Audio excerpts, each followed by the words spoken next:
But let's move on. I'm going to the next proof. The Torah says that one of the 3 covenants that God made with the Jewish nation is circumcision. Every male born in the 8 days has to be circumcised. Now, of course, I told you before, you cannot understand one law without the oral law. Here, the Torah did not say where to cut. The Torah did not say what happens if the baby is yellow and is a life risk. The Torah did not say where to do the ceremony, in a day or at night. If it's permitted at night or not. The Torah did not say. What happens if he borns on the Sabbath and you have to circumcise him in the 8th day, which will be the next Sabbath? The Torah did not say.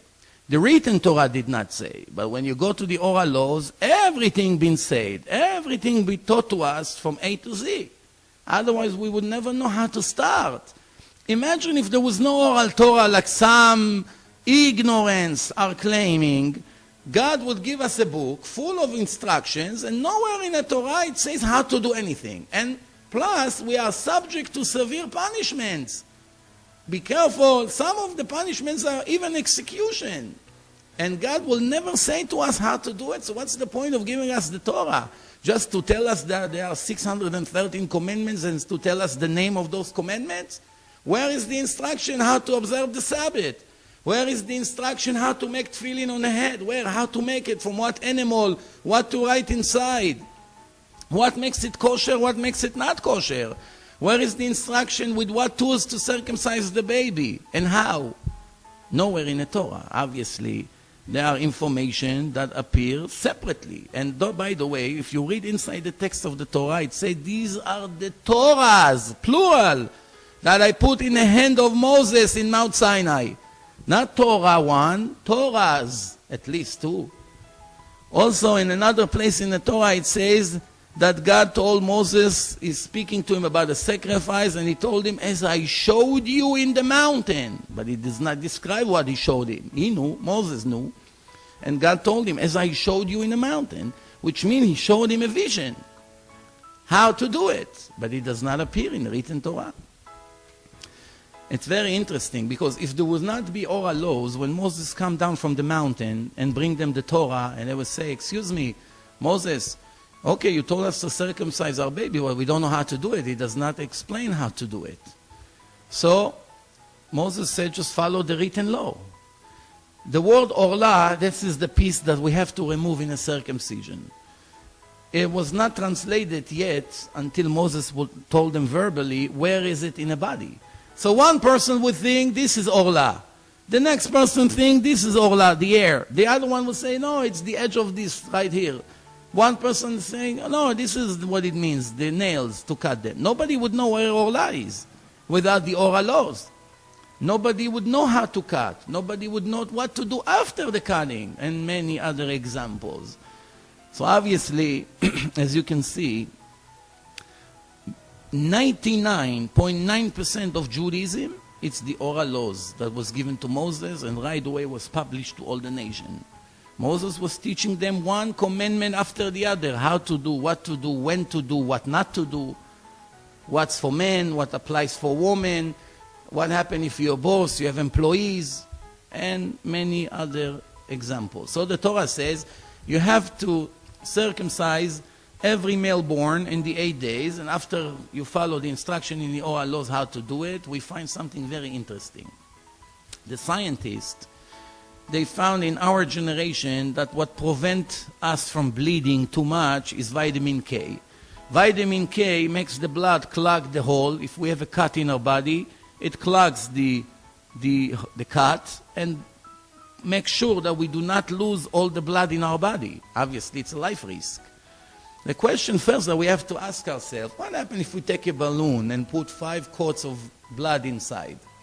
And we take a very, very sharp needle and we make a hole in the bottom of this balloon. What will happen to all the water? It will drip completely to the floor. Everything, gravity, will make all the blood falls on the floor. If we hold the balloon like this, everything will drip to the floor. However, if we make a hole in the bottom of our feet, not all the blood from the body will drip to the floor. The blood will know that now my job is to clog the hole and make sure that I save the life of this person. Is it coincidence? Of course not. It's all planned. But besides the plan here, we see something very interesting. The scientists examine the level of vitamin K after the baby is born. In the first day, few percent. The next day, a little bit more. Every day, an additional few percentage in the vitamin K level in the body. Until we get to the 8 days, it's very interesting. Finally, the amount of vitamin K is sufficient enough to practice the circumcision on that baby. However, something very interesting is happening in the 8 days. When yet, after the 8 days, a person will have 100% vitamin K in his blood for the rest of his life.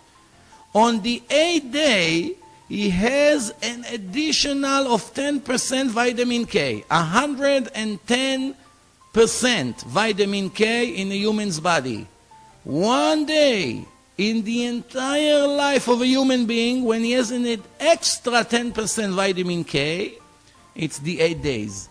And this is secular scientists, nothing religious. I don't even know if they're Jewish or not, but by the names it seems that they are not. 100% vitamin K. Do you know a person 3,320 years ago that knew the behaving of the vitamin K in the entire life of a person? Something we just found out in the last 20 years. Actually, to be precise, it was published in New York in 1953, so more than 50 years, that's all. And it says until the 8 days there's not enough vitamin K. We find after the 8 days that the clogging materials are staying 100% for the rest of the person's life. However, in the 8 days, we have an extreme raise in the vitamin K to 110%, only one day of the life of the person. It's very interesting. Hard to believe, you know, I mean, when people see so many proofs and still have doubts that this Torah was given by person or by the creator of the world, sometimes it seems more like an excuse, trying to avoid the truth because the truth obligates me to change my habits, my desires, to fight with my evil inclination. And that's one of the main excuses that people use to remove pressure from themselves. I always say, if the Torah would say in the last page, "Dear Jew, after you saw everything I taught you and gave you, I allow you to do whatever you want. You want to keep my laws, fine, it's good for you. You don't want, you don't feel like it, no problem, no hard feeling, no punishment. I'm not going to give you the reward that I promise. Life of eternity and all the other rewards that I promise in the Torah. It's up to you, free choice. But if you don't keep it, you should know, no problem whatsoever with me. You just lost the reward, no punishment."